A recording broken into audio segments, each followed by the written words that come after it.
Hi, my name is Kate Crowley from Teachers College, Columbia University here in New York City. I'm in the program of Speech Language Pathology and I'm a professor of practice. With my co-authors, Dr. Miriam Baigorri and Ms. Chelsea Sommer, we have created the Cleft Palate Speech and Feeding video tutorials. This is Module 4, where we're going to look at what to do before the cleft palate is repaired.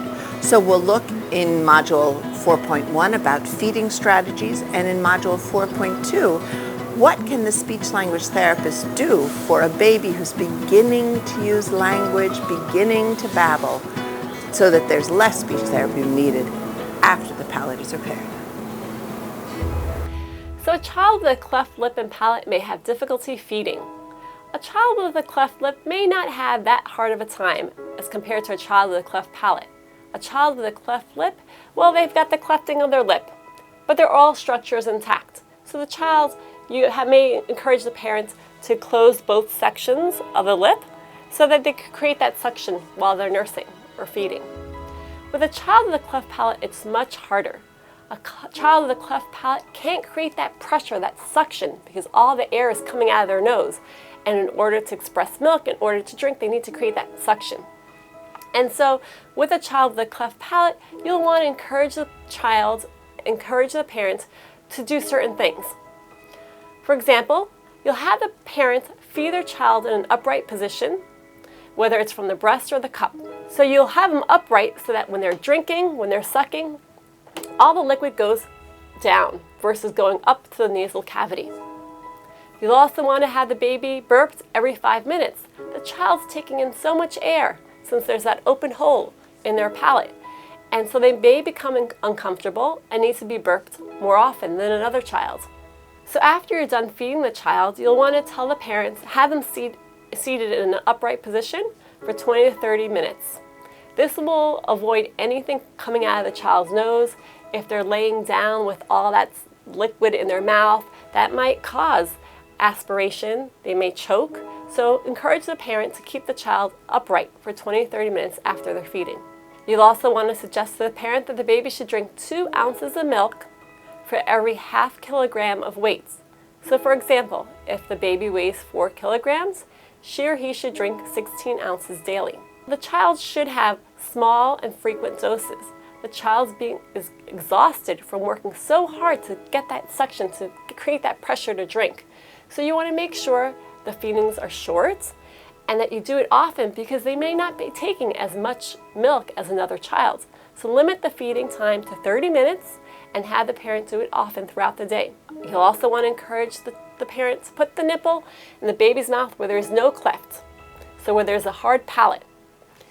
And then the child will have that hard palate to compress the nipple against. Also, a child may be encouraged to use the pacifier so the child can learn how to use that suction that they'll need when they're feeding from a bottle or from a nipple. And lastly, after every meal, the parent should be told to clean the baby's mouth and nose to avoid any dental decay with a soft, damp cloth. While feeding the child, the parent might notice some signs of stress.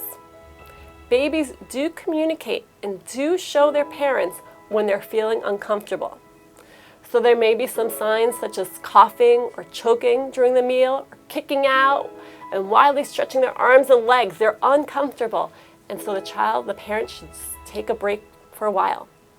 There may be less obvious signs when the child's communicating to the parent that they're uncomfortable, like they may have difficulty breathing, or they may breathe very fast, or there are changes in the breathing pattern while drinking. Their fingers are widely stretched out, or bringing their fingers to their mouth. They're not feeling comfortable during that feeding. When this occurs, let them know, give them a break until the child feels ready to start again. However, if these signs continue, then you should tell the parent to bring the child to the doctor to see what is going on with them in terms of their feeding. You can also modify the bottle or the nipple. You may use a specialty cleft palate feeding bottle, but if the parent doesn't have access to this type of bottle, you can modify the bottle and nipple. So if you're using a bottle, you could use a softer nipple and bottle. You could boil both the bottle and the nipple, and it'll be softer for the child. So if the bottle is softer, the parent can actually squeeze the bottle to help the child express the milk. Also, if the nipple is softer, the parent can actually help press the nipple together, or it'll be softer for the child, so the child has an easier time expressing the milk from the nipple.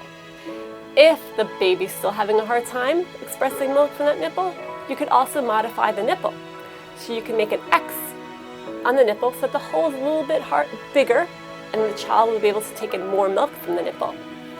But be careful when making an X because it may rip, and then after a while they may be taking in more liquid that they could actually handle. So you may need to replace that nipple and do it over again. This concludes Module 4.1 on how to do feeding with babies with open cleft palates. In the next module, Module 4.2, we're going to look at suggestions for families and speech therapists on how to address speech and language issues before the cleft palate is repaired. This and all other information is available at LEADERSproject.org.